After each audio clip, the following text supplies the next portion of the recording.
বড় খবর, big breaking news. আসন্ন 2024 লোকসভা নির্বাচনের আগে বড় চমক বিজেপিতে যোগ দিচ্ছেন ক্রিকেটার যুবরাজ সিং। লড়াই করার সম্ভাবনা রয়েছে এই আসন থেকে। কোন আসন থেকে লড়াই করবেন, বিস্তারিত তথ্য জানতে হলে অবশ্যই ভিডিওটা শেষ পর্যন্ত দেখবেন। চ্যানেলে নতুন থাকলে অবশ্যই সাবস্ক্রাইব করে অল নোটিফিকেশন অন করে রাখবেন। লাইক বাটনে ক্লিক করে একটি লাইক করে দিবেন। এগিয়ে আসছে লোকসভা ভোটের সময়। মসনদ দখলের লড়াইয়ের ব্যস্ত সব দল।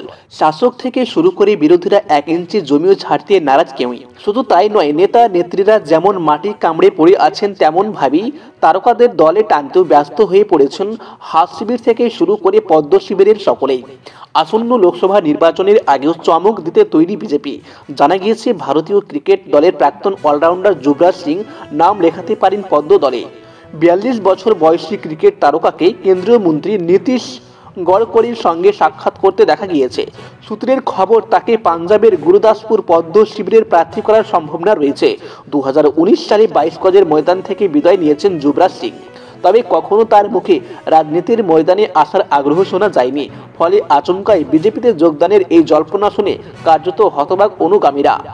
আগে ওই কেন্দ্র থেকে সংসদ হয়েছিলেন বলিউড তারকা সানি দেওয়াল, কিন্তু তাকে নিয়ে প্রবল বিতর্ক। যুবরাজের হাত ধরে ওই কেন্দ্র থেকে ঘুরে দাঁড়াতে চাইছে।